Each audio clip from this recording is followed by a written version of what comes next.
Ladies and gentlemen, welcome to the Founder Hour podcast. And this podcast is brought to you by Outer. Outer makes the world's most beautiful, comfortable, innovative, and high-quality outdoor furniture, all from sustainable materials, and is the only outdoor furniture with a patented built-in cover to make protecting it effortless. From teak chairs to fire pit tables, everything Outer makes has the look and feel of what you'd expect at a five-star resort for less than you'd pay at a big box store for something that won't last. Pat, and you know how much I love five-star resorts. Oh yeah, I do. And as you know, Pat and I spend a lot of time outdoors, and we love hanging out on our outer couches. We're certain you'll love it too. For a limited time, get 10% off and free shipping at liveouter.com. This is Outer's best offer anywhere. Anywhere. Only available to the Founder Hour listeners. Get 10% off and free shipping at live, O-U-T-E-R. Let me say that again for all you alphabet geeks. Live, OUTER.com/thefounder-hour. That's liveouter.com/thefounder-hour. Terms and conditions apply. Hey everyone, before we get into the episode, just a quick reminder, if you enjoy what you hear, please follow us on Apple Podcasts, Spotify, or wherever you get your podcasts. That way you get notified when new episodes drop. You can also follow us on Twitter, Instagram, LinkedIn at The Founder Hour. Let's get into it. Our guest today is Miranda Kerr. Miranda is an accomplished model and the founder and CEO of KORA Organics. Born and raised in Australia, surrounded by family and farmland, she got her start in modeling at 13 and soon established herself as one of the most in-demand and influential faces in the world of fashion and beauty. In 2007, Victoria's Secret signed Miranda as an angel, making her the first and only Australian model ever to hold the coveted title. It was only a couple of years later that she would start and self-fund KORA Organics, an award-winning, certified organic skincare brand which is sold in over 30 countries. She's also a mother of 3 children, a certified health coach, a best-selling author, and a supporter of numerous causes relating to women, children, health, and the environment. Please enjoy our conversation with Miranda Kerr.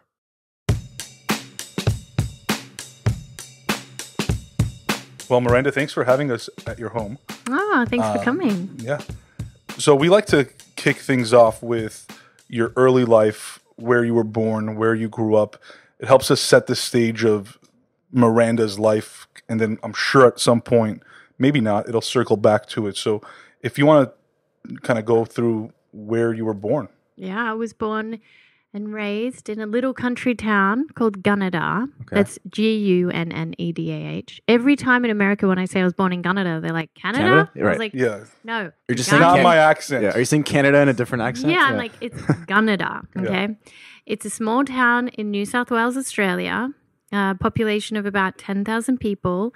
And I grew up riding motorbikes, climbing trees, riding horses. I was quite a tomboy. Mm-hmm. And my family has been into health and wellness from a young age. My grandmother, she had a vegetable patch, which my grandfather was the one who just was always like tending to. But my grandmother and I would get the vegetables from the vegetable patch. And then she would teach me how to cook.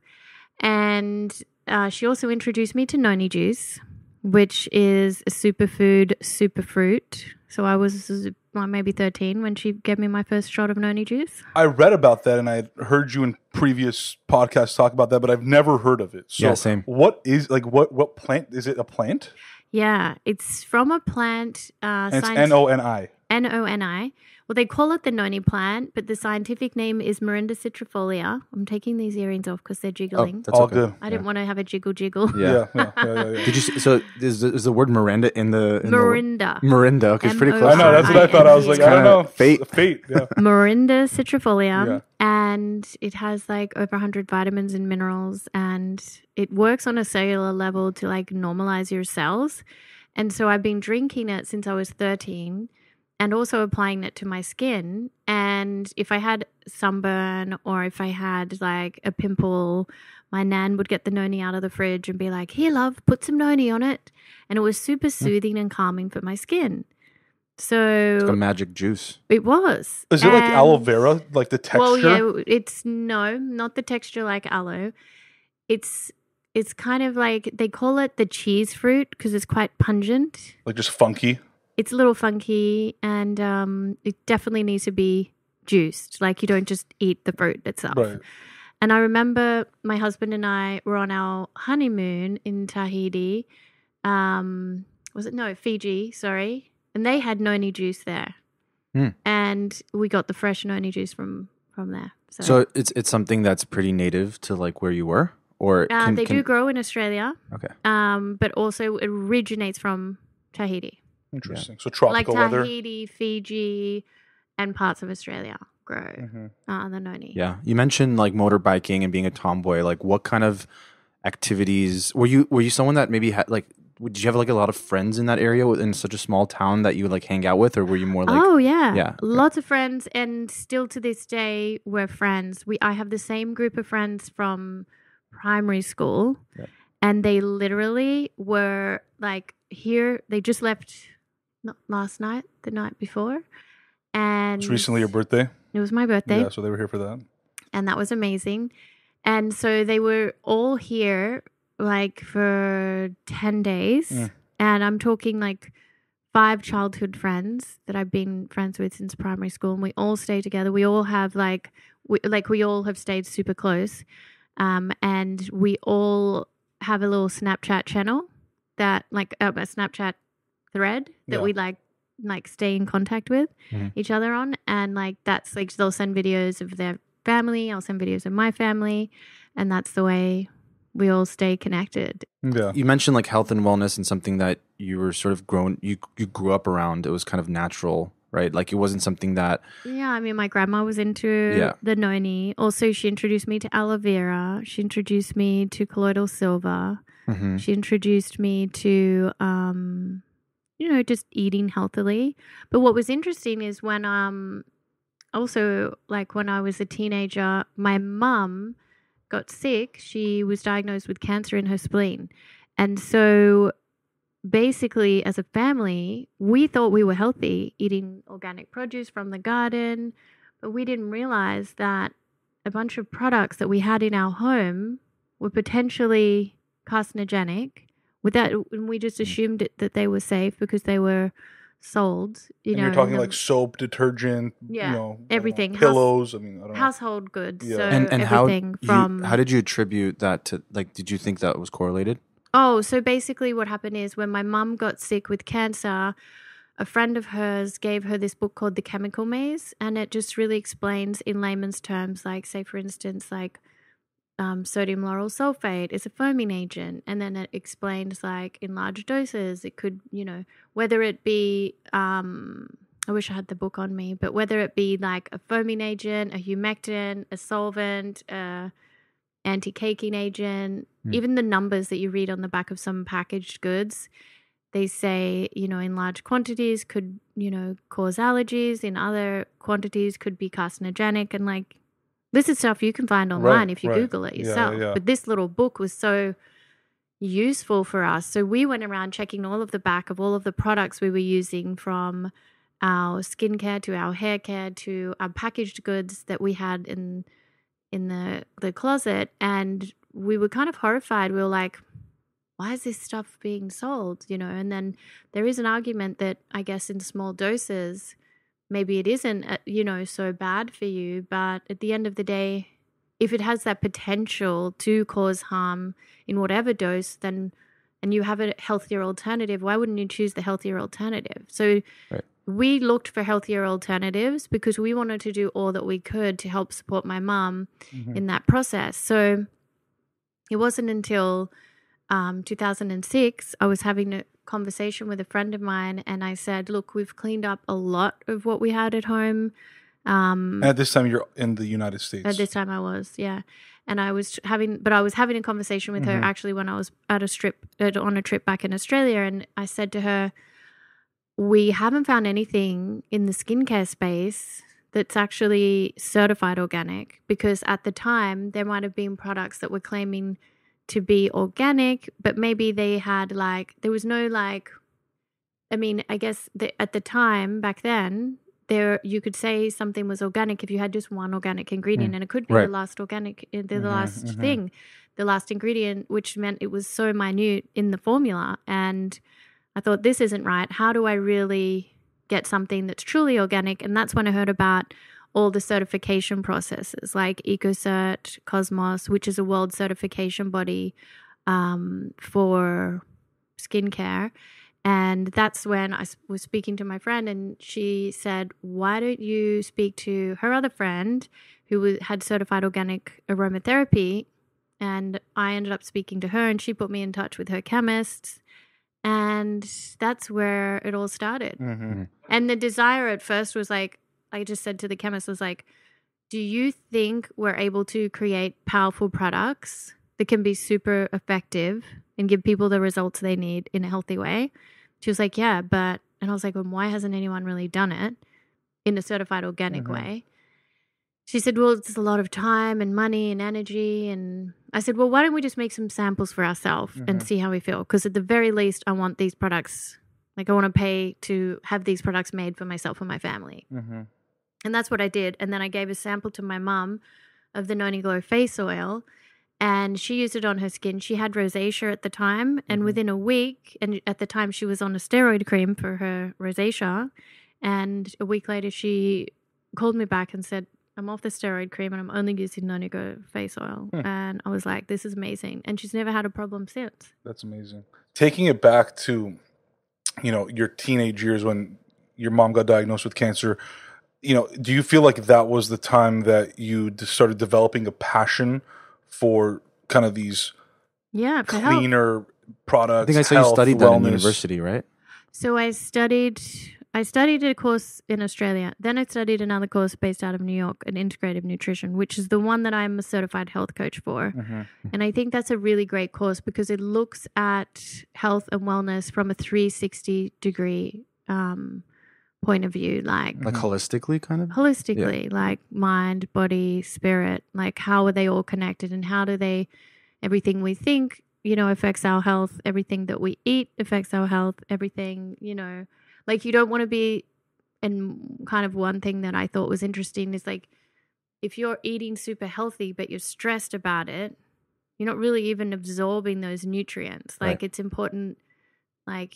You're better off sometimes being super happy and eating something a little more unhealthy because, it all just plays a part. And so I try to be, when it comes to health and wellness, I try to be 80% healthy in general and 20% indulgent because I feel like it's good to be aware and educated about what to put into your body so you feel your best. But at the same time, it's really nice to be able to have fun and have that freedom to enjoy life and not be super strict with yourself. Yeah. So that's what I aim to do. So switching gears a bit, and I'm sure we're going to flow back into... Back and forth. Yeah, back and forth here. At what age did the modeling career begin, and how did it begin? Oh, so when I was 13, a friend of mine entered me into a competition. It was a dolly model competition. In Australia?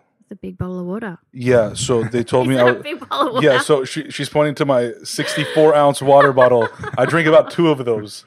Yeah, I just love water. I do too. Yeah, I have my big bottle of water here. I got a big bottle of water right here too. I'm gonna tell you guys I have the biggest bottle of water, and just yours is the biggest bottle. Wow, literally, I need one bottle like that. It's we'll get you one. Thanks. It's on us.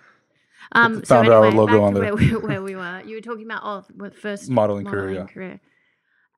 So a friend entered me into this competition. I was 13, and I remember as clear as day going, like when they told me I was a finalist, I was like, wow, that's cool. Because I was like this little country girl. Like I literally probably, I read magazines at my friend's house. My mom didn't really let me buy those magazines. Like, we didn't really have them. And we didn't really... Same here, my mom definitely. And no one had like mentioned it to you before that you could perhaps go down like a modeling path or anything? Like your friend just saw something? Well, she entered herself and myself, and she thought it would be fun. And next thing you know, I was a finalist. Was she? No, but that's okay. We're still friends. She was just here last week. Okay. Like a couple of days ago. And anyway, so I remember the first photo shoot, and basically all the stylists and everyone had the big rack of clothing, and then she was like, here, you're wearing this. And I was like, what? I like had this idea in my head that I got to choose what I was going to wear. So I'm Yeah. like looking through the clothes going, oh, this is nice. This is nice. She's like, no, honey, you're wearing this. It was like a brown top and brown pants. I was like, ugh. So that was interesting. And I wore the brown top and brown pants. And to be honest, it did kind of make my eyes popped. I would never have thought of wearing brown. But the contrast of the brown with the blue eyes and the, you know, she knew what she was doing. Yeah. And I remember they asked me on that photo shoot, they were like, who is your hero? And I was like, my mum. And it was, they had that little quote next to my thing. And then, and then I ended up winning that competition. And that was really interesting at such a young age. What did that do for you? I mean, like, what were you thinking? Like, okay, I won this modeling competition. Well, it was pretty cool because you won a bunch of clothes, which living in a country town, I didn't really have that. And my parents, like, we come from a very humble beginnings. Like, my dad was a builder and my mom was an accountant, and in a very small little country town. And then they had a restaurant as well after, but that's a whole nother story. But because it got burnt down by an arson attack. Yeah. But that's another story. Yeah. Anyway, I guess the whole, like, you won a little bit. I think I won a little bit of money. So I was like pretty stoked to be 13 and winning this competition. I never thought that I would ever have the career that I've had, or even that there would ever be another modeling job after that. Like, I didn't ever expect it. And so you just went back to kind of living your day-to-day. I went back to living my day-to-day life, and like the country, like everyone in the country town just treated me the same. Like, it was no like big deal. Yep. And this is the mid 90s. Is this kind of the time frame? Yeah, that was 1997 that I won. 98, 97. And then my mom had said, listen, I don't want you to do any modeling and then let it interfere with school. So basically on weekends or on holidays, I would do a couple of modeling jobs here and there. But I never really got that into modeling until after I graduated high school. And then my first trip I went on was to Japan.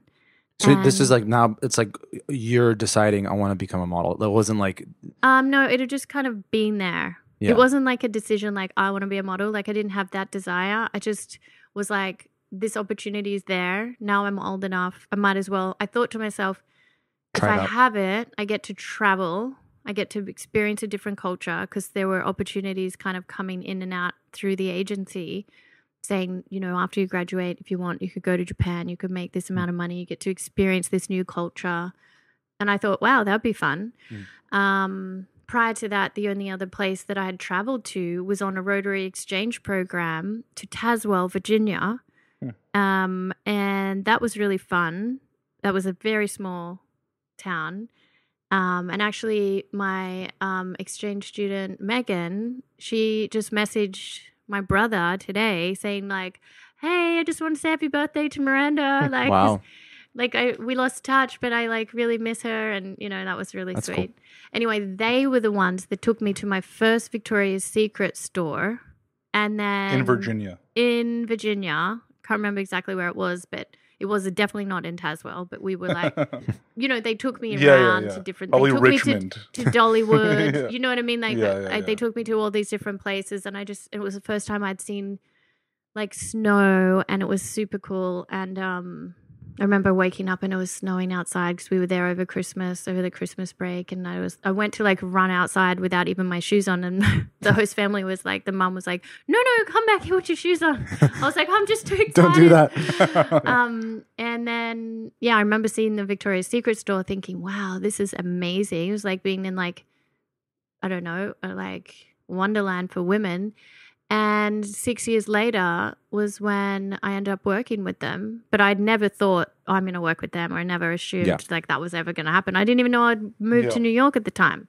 Yeah. So that was like, to then going back to Japan, I traveled there, and I was living in a modeling apartment with 5 girls.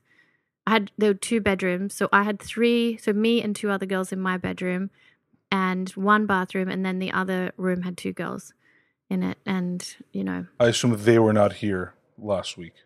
No, we didn't really. They were from other, you know, they were from other countries, and there wasn't much like. Yeah. There wasn't we didn't really, I mean, it was hard to communicate because they didn't really speak very much English even. Right.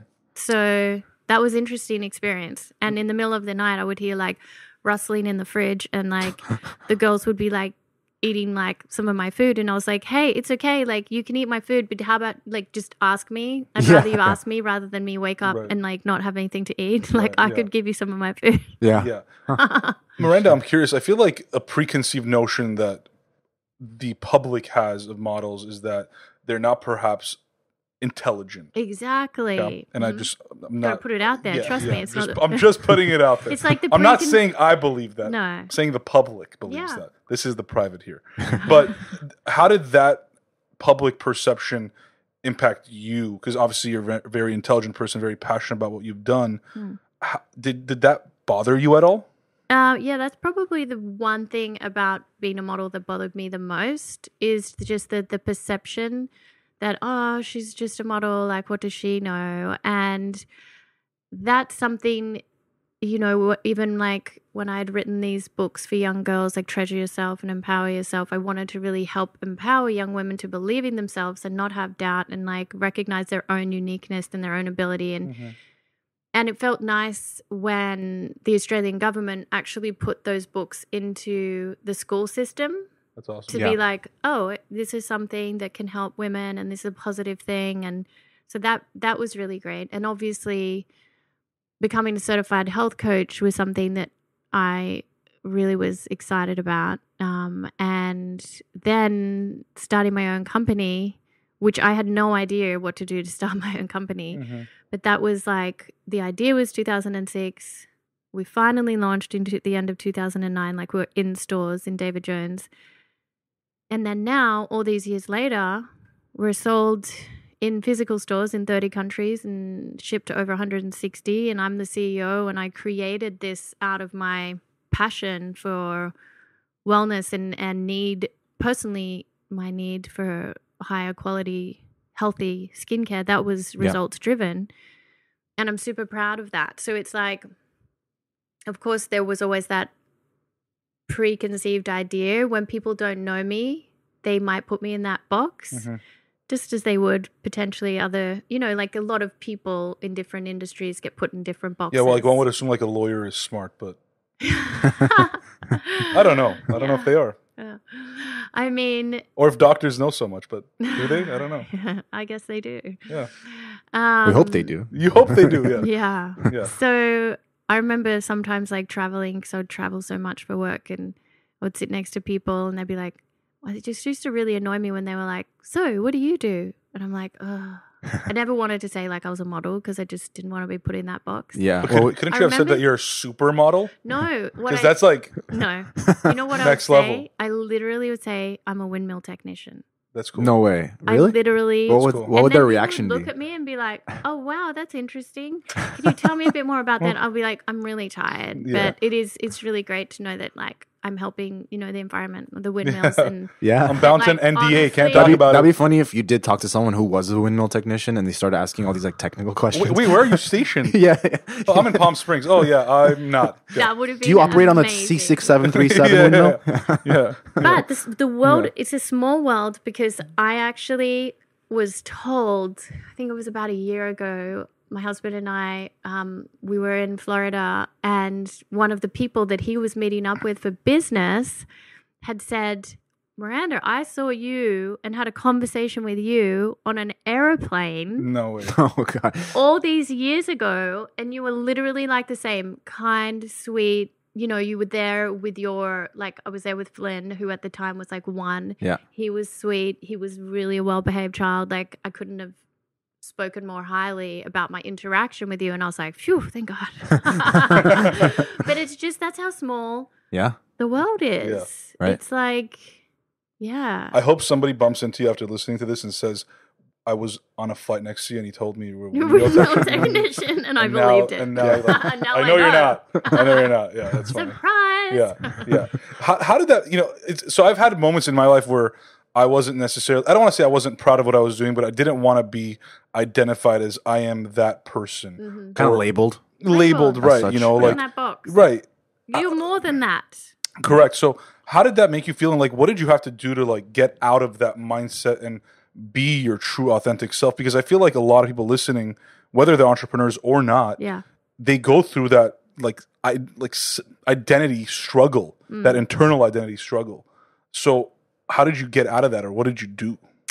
Well, I think it was something that the more I focused on my business, the more I felt more confident in what I was doing, and, you know, growing a company, and, you know, like learning every day, and having that open-mindedness of like knowing that you don't know it all, and that knowing that every day is a learning curve, and embracing that wholeheartedly, and being vulnerable enough to be like, hey, like, I'm learning here too. How do you think we can do this together? Or when you're in a meeting and you're like, I actually don't even know exactly what that means. So can you explain to me in layman's terms? Like, you have to learn all this different language whenever you open up a new business. And they're, you know, when they're talking about referencing different things, and they might have little code names that you're like, what was that? Like, what? Yeah. And instead of feeling like you're in that box of like, oh, they're going to think I'm this stupid model, you then think, okay, I'm going to be vulnerable. I'm a human being and I'm here to learn. And that's the way I looked at it. Like, this is an opportunity for me to learn and grow, and hopefully I'll be learning and growing till the day I die. So obviously there's a lot of... I guess at the end of the day, like, one thing that I learned like from my family is that if you have a kind heart, that's the most important thing. Like, it doesn't, being kind and being true to yourself and following kind of the beat of your own drum is really more important than anything else. Yeah. Yeah. It's something we probably overlook a lot. Yeah. Or undervalue. So obviously you learned a lot starting a business, but you know, as someone who kind of was, in a sense, like the owner of your own your personal business as a model, like it's kind of like you're the business and you're operating it. What did you learn from that time in your career that you could apply towards like starting a company? So I guess like from all of that time, I learned so many things, from like really practical things like how to prep your skin for makeup to sit really well. Like, what kind of products do you use? How do they have to melt into the skin? So from a textural point of view and a skin prep point of view, when I was working with the chemist, I was able to provide them with a lot of feedback. Like, they were working on the science. Obviously, I'm not a scientist, like, and the chemist side of things. And I was working on the textural and how it absorbs in the skin, and did it give the skin a glow? And then we back it up with the clinical trials and the studies and to really prove the efficacy. Because just like I was categorized, and probably still can be, as like, you know, a model that might not be, you know, whatever. I'm not going to say it. Yeah. But just like I could be put in that model box, organics can be put in another box that people will assume is not as effective as, you know, traditional skincare. And my aim is to educate people about the benefits of organics and the fact that there are 60% more antioxidants in a certified organic ingredient. That's why people eat organic ingredients, not just avoiding the pesticides that are sprayed on there, not just avoiding the unnecessary ingredients that are in the formulation that may be detrimental to your health. Yeah. But in addition to that, you're getting up to 60% more antioxidants. Yeah. When you are putting that on your skin, and the skin is the largest organ, and what you put on your skin soaks in. Right. So that's why when you're pregnant, they tell you, don't use this, this, and this. You have to be really careful when you're pregnant. Avoid this because it could harm your baby. But hey, what about you? It could also harm you. I'm curious if you've seen, obviously there's been a lot of like progress from probably when you started the company till now in terms of like people's behaviors, like consumer behavior. Because, you know, it's always interesting to me, like from a micro and macro standpoint, from things like yourself, but also the environment, let's say like, you know, pollutive industries that like are highly polluting and things like that. We don't see the direct effects of it. And so sometimes as a species, like we don't maybe like care as much. Like we just think like we'll try our best, but it's like not that important because we're not seeing the day-to-day effects of it. Yeah. And so do you feel like there's like people have kind of come around, at least from a personal like skincare or just personal self-care standpoint, to really like, you know, care more than they used to? Yeah, and that's like, obviously from day one we've been certified organic, which is better for the environment and better for you in the long run. But in addition to that, we also became climate neutral certified. So we offset everything that we do so that we are not harming the environment. So, you know, there are so many different ways that we do that through the climate neutral program, and everything that we do has to be in accordance with those rules and regulations. And that was something that was really important to me. And I think we were one of the first to introduce the refill pods, which now everyone's like copying, to, you know, produce less waste and be better for the environment. And everything that we do today has an effect on tomorrow. So if we can all do our part, and then it makes like a greater impact moving forward. And like, no one is obviously perfect, but at the same time, I think we can always do better. And I'm often saying to myself, what more can we do? How else can we, like, how can we improve in all ways, like looking holistically at everything that we're doing? Yeah. Miranda, I'm going to go back since we're going back and forth all the time. Yeah, go back. I love going back. So what's your favorite story during your time as a Victoria's Secret model? Or angel? What do they call it? Angel? Angel? Yeah. Favorite story. Well, I do remember distinctively playing Eminem's like Lose Yourself. Yep. Right before I walked in to Victoria's Secret casting for the first time. Yep. That's a great story. And one shot. What does it say? Yeah, you've only got one shot. Do not miss your chance to blow. This opportunity comes once in a There you lifetime. Yo. There you go. Nice. Yeah, I'm a big Eminem fan. So basically that, and I didn't get that first casting, even though I was playing Eminem. And Just I like was pumped up. I was getting- like super yeah. pumped. Yeah. But there was so many like setbacks, like knockbacks. Like you go, when you're really in the grind of the modeling and whatnot, you can go to 30 castings a day and 30 castings a day? yeah. And literally you That's go, crazy. you meet them, they look at your book, Yeah. you walk out and you have no idea what they just thought of you or what they're saying about No you. feedback, And it's no all nothing. about your physical appearance. That's all. And you're like, hey, I've got a good heart. Like, Right. but that's not But what I they're could looking see, for. I could see how that could be demoralizing for people because it's It like, can be. And that's Yeah. why I would often say to myself, listen, this is a means to an end. For me, if I get a job, great. And like I had enough jobs to keep me going, to get to the next, to pay my rent, to get to the next. And then I honestly, when Victoria's Secret happened, it was kind of mind-blowing because I remember going to Venezuela on one of the first swimwear trips. They used to do these really big swimwear trips, and like this was I think it was before I actually became an angel, but I was on this swimwear trip with the other angels like Carolina Korkova and Alessandra and Adriana and Giselle, and they were all there. And I remember just being like, what the heck am I doing here? Like, this is wild. Like, why am I here with these girls? In These what girls, sense? I just felt like these girls are like the epitome of like beauty. And I was like, what am I? Like, I'm just a little country girl that's like, I never thought of myself as like one of them. So it sounds like you never lost yourself, No. which was an Eminem reference. Never lose yourself. No one got it for the record. No. Took just a second. it took me a second. It took a second there. It's okay. It's She okay. goes back in the modeling box. No. Nobody said that. No. Yeah. So that was like, I was like, wow, these girls are just stunning. And they also had a lot of charisma as well. And I felt like I was like super shy. And did that then- feeling, when did that feeling maybe like leave you or not leave you? Like what did was it- was there a point maybe like, I don't know how many years into it or months into it where you felt like, okay, I'm just one of them. Like we're all just friends and we're doing this thing.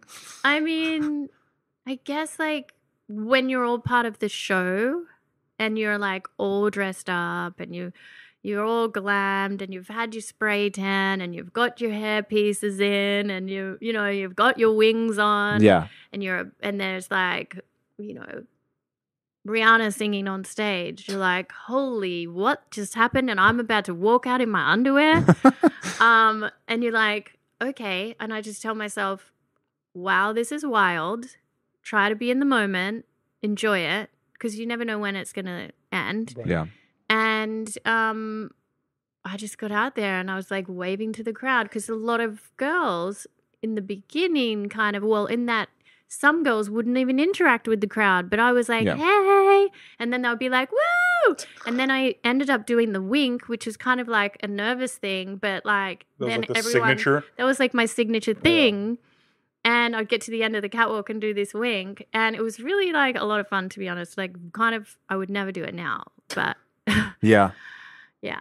Didn't they like stop the shows? They did, They did, right? but it is coming back. It is coming back, yeah. And they did ask if I wanted to be part of it. And I was like, honestly, I feel like I've done that. You know, my wings are hung up. I have 3 boys. I'm like, Yeah. as much as that would be such an honor, I'm like, I'm good to watch now from afar.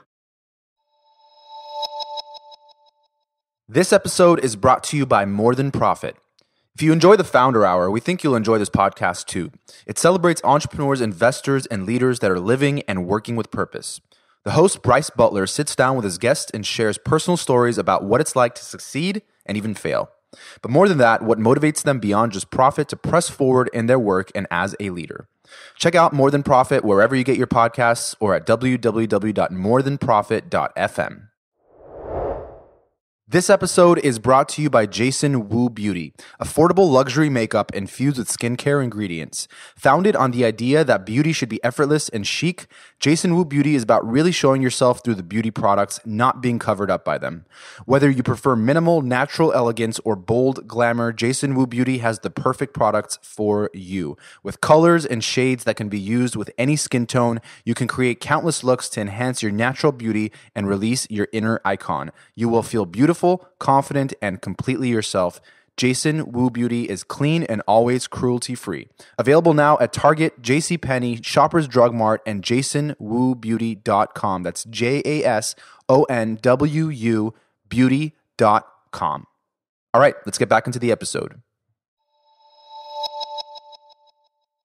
We hear a lot about like the modeling industry and how, I'm not sure about this at the supermodel level, but just modeling in general, where there might be a lot of, you know, people who are like maybe not taking care of their health to look as skinny or good, nice as they could. Nice is obviously depends on how you, subjective word. But as someone who has this like background and interest and passion for health and wellness too, how did that play a role in your day-to-day life as a model? I was literally talking to the girls about like eating healthy, taking care of themselves. They would come to me for all kinds of advice. And I'd be like, listen, find exercise you enjoy because that is really important. It's not about exercise I do. It's about just moving your body, getting the circulation going, sweating so you can detox. At the same time, eating foods, like don't count calories. Think about what are the nutrients in this. Like if you start counting calories, you go crazy. Yeah. But if you actually focus on like what nutrients am I getting from this, Right. then you will make healthier choices. Yeah, like it'll be kind of in your subconscious mind of knowing what you're consuming. Yeah, and that's what I tried to get across to the girls of like, listen, obviously a lot of different things play into like, you know, who they are, like obviously genetics and whatnot, they were blessed. But at the same time, you can be the healthiest version of yourself or you can do it the unhealthy way. So why don't you try and be the healthiest version of yourself because then you'll feel better and then you'll be able to perform more at your peak. It's almost like with athletes, they can't be eating food that's not going to fuel their body because they can't perform at their peak either. And I mean, I was working 6 days a week, 2 different countries a week. I literally took 10 days like in a row off once a year. That was over Christmas. And by the time I got back to Australia, I was so jet lagged. Then I got over the jet lag. I had to turn around and come back. Yep. Yeah. And by the way, half the time I was flying in economy the whole way. I used to have a contract with this brand in Australia when I first moved to New York where I'd go back every 6 weeks for 3 days work. I'd go and travel in economy all the way back from New York to LA and then to LA to Australia, get off the plane, go straight to work because I'd land in the morning. They'd want me straight on set. Then I wouldn't have a shower till that night and then go and do it again the next day. And then because like the lifestyle isn't conducive to being healthy. Like it seems like, at least the lifestyle really that you had. wasn't. So you had to really like, I'm sure. I lent into my like health and wellness. And like, honestly, I never even really enjoyed a nice glass of wine until after I gave birth to Flynn. And then I was like, oh, now I understand. Yeah. Like after you Grapes have it, taste so good. grapes taste so good. Yeah. I was like, wow. I remember, and Orlando liked a glass of wine too. So I remember after we'd put Flynn to bed, we'd be like, oh, let's just relax, because it is intense having a child, you know. And at the time I was 27 when I gave birth to Flynn, and I was like, And you had started KORA at this point, right? and I had already started KORA at this point. But like, it's like until you have a child, you're like, you don't understand that kind of like, ooh, had a glass of wine at the end of the day is nice. Right. But actually, I don't really drink wine that much now. Only, and I have 3 boys. You think I'd be more into it, but Now it's tequila. only on like special. Now it is tequila. Yeah, thanks to my husband. So I don't know how the modeling world works, obviously, but at what point did it become financially lucrative, or what was it lucrative the whole way through? Oh no, it wasn't lucrative the whole way through. It was just you went from one job to the next. Yeah. But even when I was like back in Canada before I was modeling, I had this work ethic instilled into me because I had very young parents.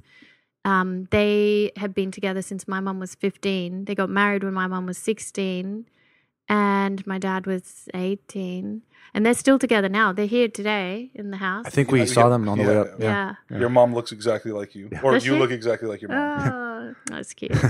And so I just saw them with their own businesses and the work ethic they had, and I was really excited about working. So I remember my first job was working in a hair salon, just getting like $20 under the table for like all day work on a Saturday, and I just loved it. I was like sweeping floors, making cups of tea, washing people's hair. Yep. Then I got a job at Crazy Prices when I was legally able to work, and I was doing like checkout chick, and I loved it. Is that like a And then I grocery would- store?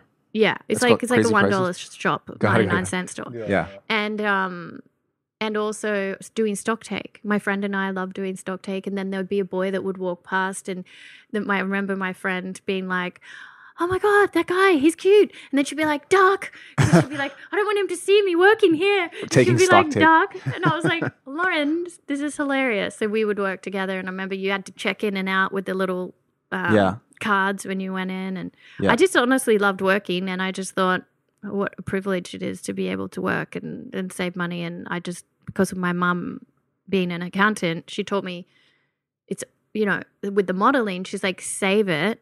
Like really save it, because this could all end tomorrow. Mm-hmm. And so that's what I did. I really saved every penny pretty much. And then I was able to invest it in my company, which I still to this day own 95% of. That's great. Like even as an angel, the money wasn't lucrative. Oh, it was then. That point. Before then. Yeah. Before then. Were you shocked at how much money you were making? Oh, Like doing what you were doing? Yeah, that was pretty wild. Yeah.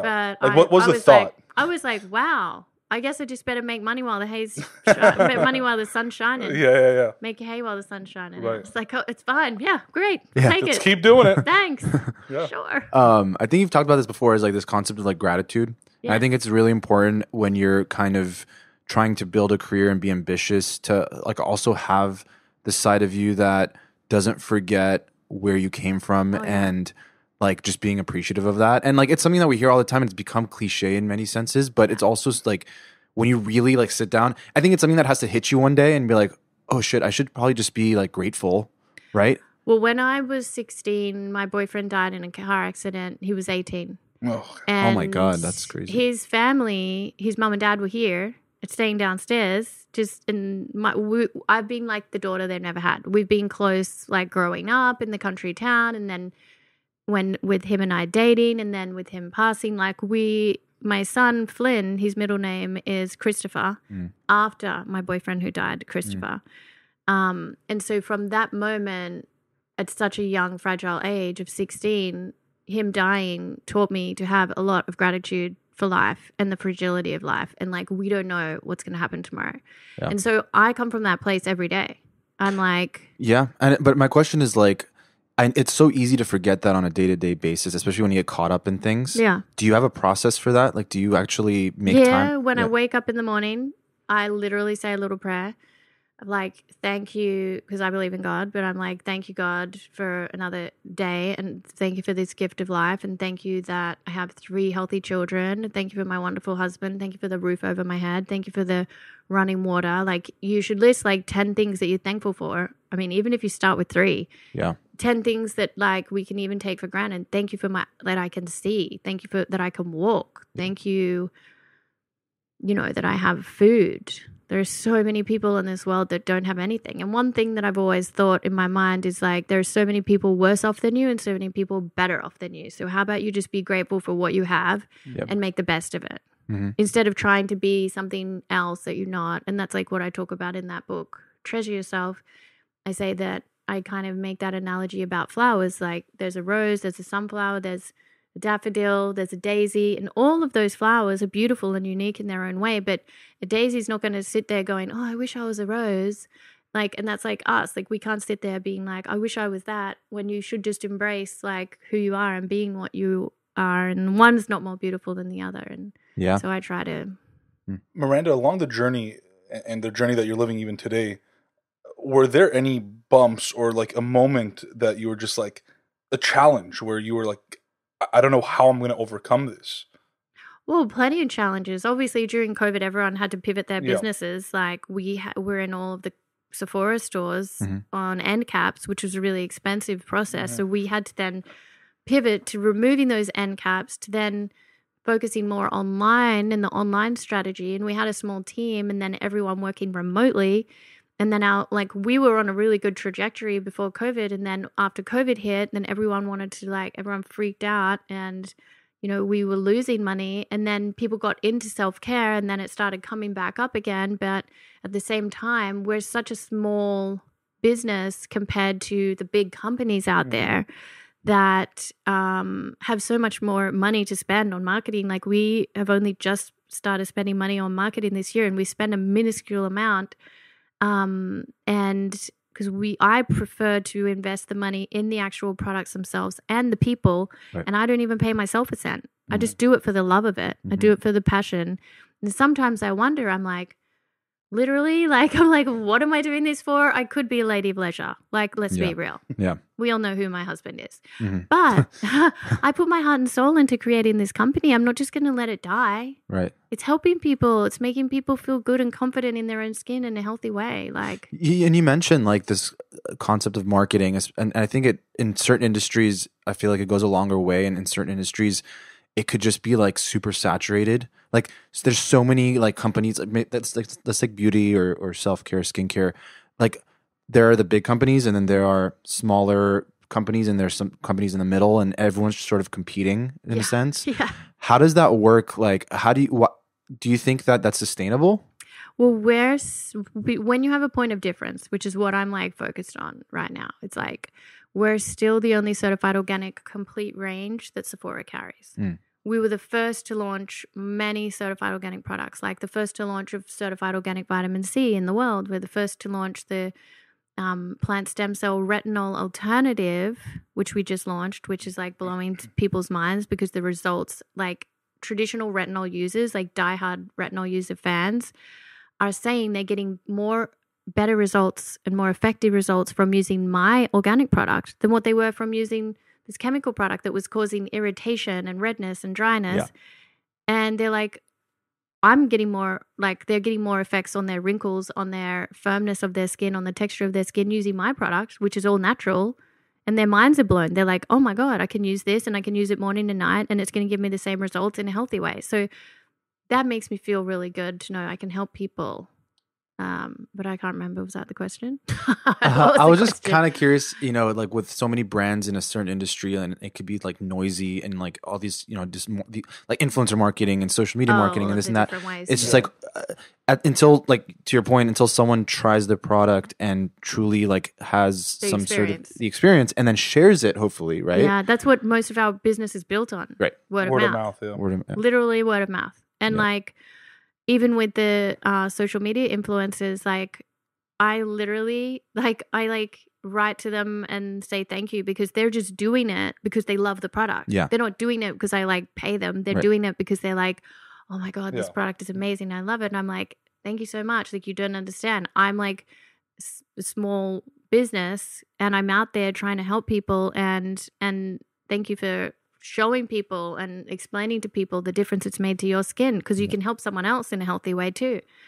As you build the business and long term, how does Miranda Kerr separate herself from KORA, the brand? Meaning that KORA can live whether Without or me. not Miranda is a part of it. It needs to stand on its own two Right. legs, So how do you combat that?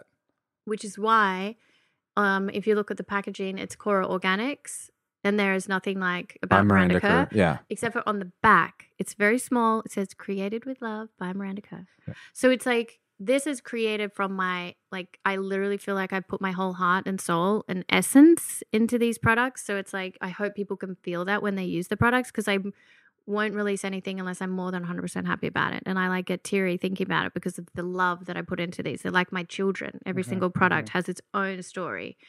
And we could talk for hours about that. But what my point is that I can't remember now. Separating yourself from the brand. Separating myself from the brand is that these products speak for themselves, and the results speak for themselves. And actually, recently we had a new lady come and work with us, and she did some market research, and they were like, "Oh, we didn't even realize that was Miranda Kerr's brand." And I was like, "Good." Yeah, that's a compliment. That's a compliment because the brand, they're like, "Oh yeah, it's healthy for you." I'm like, "Yeah, that's what they need to be." They're realizing like it's good that I have a voice. It's and not I healthy can because it's by talk Miranda about Kerr. it It's healthy because it's healthy. It's KORA Good Organics. ingredients, Yeah. Great quality, high quality ingredients. So I want the brand to always be able to long outlive me. How do you So when I'm gone, the brand is like still thriving. That's my aim. How do you balance being the CEO of KORA, being a mom, I'm sure having to go to all these different events and being married to Evan and all this other stuff and doing busy. podcasts like this? I mean, like how do you do it? And how do you stay sane? Yeah, I mean, meditation has helped me a lot, and that practice of yoga, meditation, and staying present in the moment, because life is so busy. And it's not only just busy for me, it's busy for everyone these days with the internet and everything. Everyone I talk to is like kind of, there's so much going on in their lives. And being a mother of 3 boys, my family, so I think what's really important is to write down what your priorities are. My number one priority is my family, and everything kind of revolves around that priority. So that's why even before we started our podcast, I was like, we've got to make sure I'm finished so I can put the kids to bed on time. Right. Yeah. Because that is my priority. Yeah. The kids. And When do they get a longer bedtime? It is early. Oh yeah, that's early, but they're 3 and 4. Yeah. So and then the older one is 12, so he doesn't go to bed until like 8:30. Yeah. But the 3 and 4-year-old, I have a wind down routine with them, and they're asleep. So I start reading books to them at 6, and they're asleep by 6:30. Amazing. And then they're up at 6:30. So the way I prioritize my life is based around them and their needs, and they always come first. And my team knows that. And I'm also very supportive of other parents that work. And we are like, I think it's like 90% women, and we do have a lot of mothers. Yeah. And we're very lenient with making sure that, because I grew up with a working mother and she didn't have an option to like make all of my special events at school and whatnot. So I want to make sure that anyone who's working on my team doesn't miss out on those opportunities, can go to those events with their kids, prioritize their family as well, but at the same time get the work done that they need to. And I think that creates that nice balance for them. They have that flexibility, and they don't mind then working after the kids are asleep, catching up on what they missed out on, so that then they can spend that quality time with their kids. Yeah,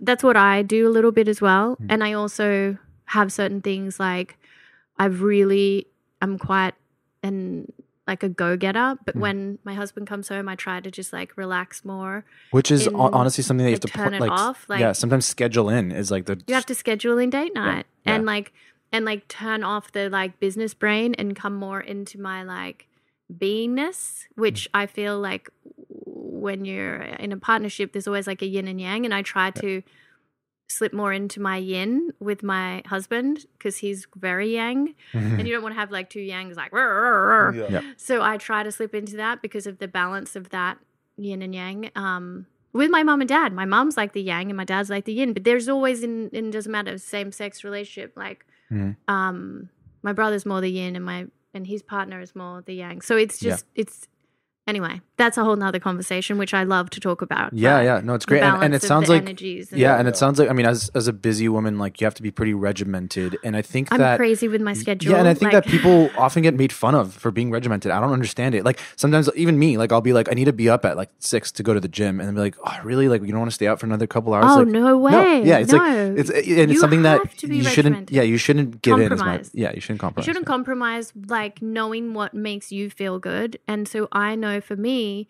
like planning, literally, I try to plan everything like for at least a month in advance, sometimes longer. And then you look at it and you reassess it that week. And you have to have flexibility around those plans. But if you can plan things like, then you know, like I know I have the special morning time with the kids. I have the special afternoon time with the kids and wind down routine with them. And then on the weekends, I prioritize time with them. Like I don't want to go out if like I'm going to miss out on like spending the morning with my kids the next day. Like I'd rather, like unless it's something that was super important to us, to my husband or to I, like an event, then I don't want to, jeopardize that time I might have missed with my children because they do grow up really fast. And to me, they're just little treasures and I want to enjoy every moment that I can with them. And especially since my mom was a working mom, I am extra sensitive about making sure I'm the one that's like dropping them off to school and like picking them up on like 3 days a week. And so it's just a balance and it's all about time management. Yeah. Time management and color-coded calendars. Like I said early on in the podcast, and I said we'll likely circle back to it, you clearly had a passion for the noni juice and all the things that your grandma and family were doing, the clean eating, the clean products. And, obviously come around today, that's kind of the business that you've created.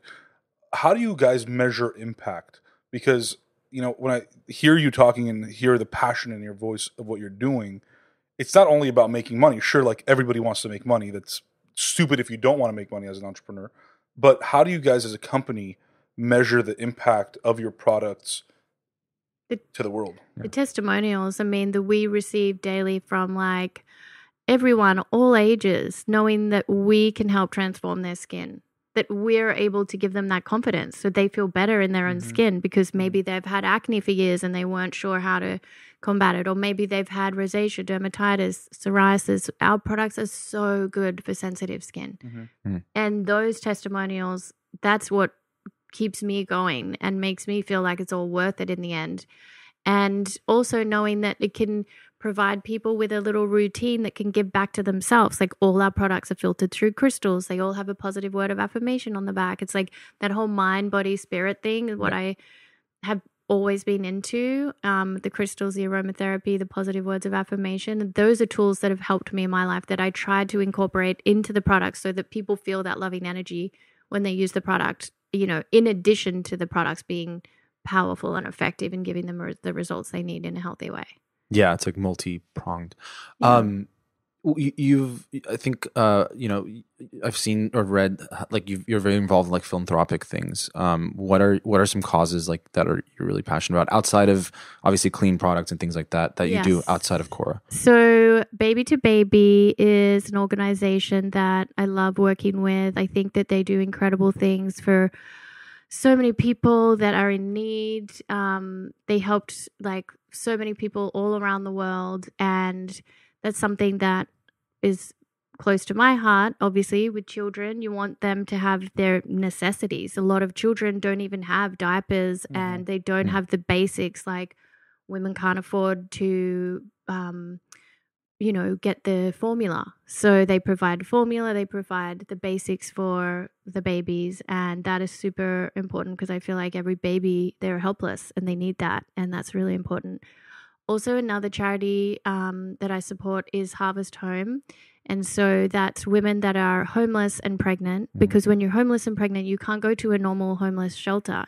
You actually have to go to one that's specifically just for the homeless and pregnant women. And as a family, my son Flynn he also likes to cook, but he helps us cook sometimes and go down there and we sit and talk to the women there about how they're feeling, about motherhood, and they teach them the tools that they need to get on their feet to really help them get back out into the world and get a job and like be able to support their child, which is really important. Obviously in Australia, Kids Helpline, which is like a suicide helpline, like, or like if they can talk to and get support 24 hours a day if they're having any challenges. I think that's really important. And Save the Koala Foundation in Australia as well, because the koalas obviously being Australian. And when you go to Gunnedah, there's actually a sign with me on it, like holding a koala. One time I did tie myself to a tree for Rolling Stones magazine, and I was kind of, it was like naked-ish. Yeah. Some people get like a building. Naked-ish. Some people get a building named after them in their like hometown, but yours is a sign with the koalas. With the koalas, yeah. It's great. Yeah. Save the koalas. I'm curious, day to day, what is your role as the CEO of KORA? So I'm involved, like today, for instance, we had a leadership team meeting I have a managing director who takes care of Australia and actually internationally, and the managing director. And I have a general manager who takes care of like the day-to-day runnings. And I couldn't do it without my team. Like I feel so blessed to have some of the smartest people. They actually both have come from Estee Lauder backgrounds. They work on so many things and then bring it to me top level, and then I work with them on like the approvals. Things that I'm not so fussed about is the P&Ls and the spreadsheets and the cash flow, but that's something that I have to do and go through and look at, but it's not my passion. As long as you know what they stand for, you're good. Exactly. But it's something that I have to do as part of being an owner. Just tell mom to look over it. And yeah, I do actually sometimes. And then sometimes I'm like to my husband, like, does this look right? And what do you think about this? And how do you, he's really great like that. He's like, talking about intellectual people. My God. We balance each other. Let's just put it that way. Yeah. I'm the heart and he's the head. He's got the looks, you've got the brain. We got it. Something like that. Yeah. What about outside of like philanthropic stuff? Like, what are some of your like personal interests, like cooking, fashion? Like, what do you? Yeah. Love to cook. Love being in nature. Love hiking. Love food. I actually cooked for my husband on our wedding day. We got married here at this house in the backyard, 30 people, and I cooked roast chicken, like a turmeric, and we have a lot of turmeric products in KORA too. So I like beauty internally and externally, and so I cooked turmeric roast chicken with mashed sweet potato and this chop salad that I do that he loves. It has like everything you could think of. It's like quite a full meal in itself. The chop salad with like all the greens and the cucumber and the celery. Sounds like a KORA food line coming out soon. Yeah, well. Health is wealth. Yep. And then I made him his favorite Oreo cheesecake for dessert. Yum.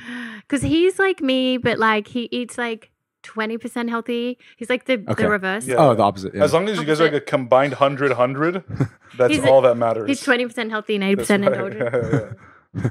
And I know we got off this topic, but going back to like what else I learned from modeling was obviously dealing with CEOs. I would sit with them directly and be like, what is the aim? Like, what are your goals? I wanted to be involved in, like, I treated kind of every business like it was my own business. Yeah. And that's something that I look for now when I'm employing people. I want them to feel like a little bit of ownership over their, like, what they're doing. Yeah, and feel empowered by what they're doing and what they're contributing. Right.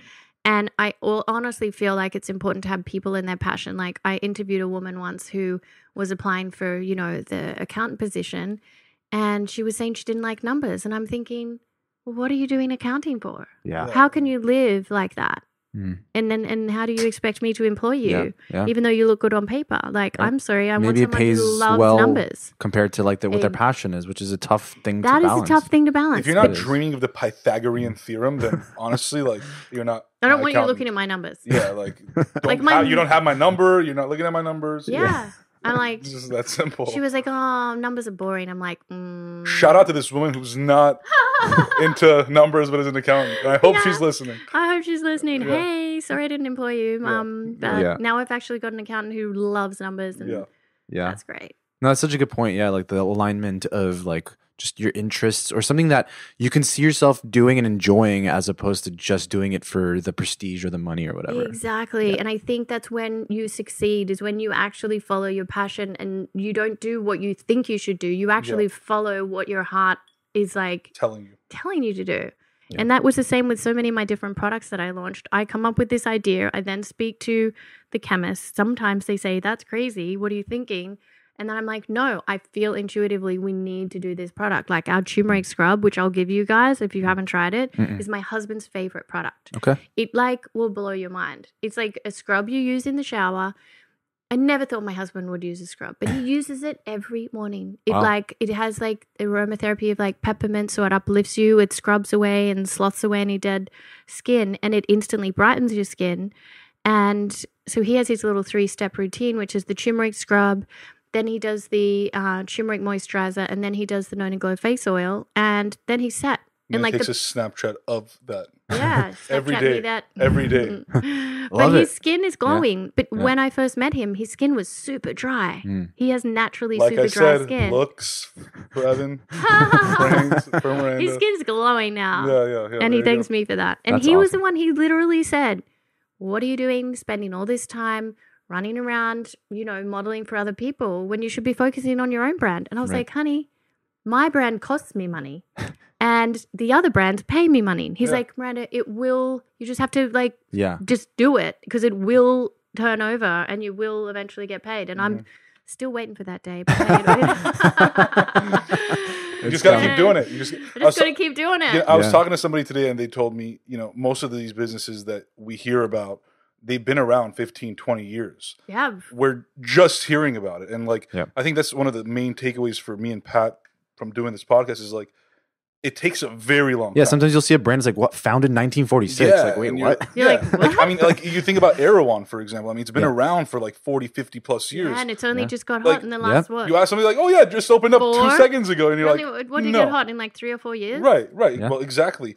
And that's like the testament to, you just got to keep going. You just got to keep going. If you have that passion, if you really believe in it. Yeah. If you really believe in it. Yeah. But if there's an inkling of a doubt, don't waste your time. Yeah. Yeah. Honestly. I agree. I do this because I'm passionate about it and I truly believe in the products and I put my heart and soul into it. And hopefully one day I can hand this company down to my boys. Just like Estee Lauder did. There you go. Love it. I'm surprised they're not owned by LVMH. It's a matter of time, probably. They're just gobbling up everybody. On that note, this has been such a pleasure. Miranda, thank you so much for having us here in your home and just taking the time to share your incredible story with us. Thanks for being here. Thank you.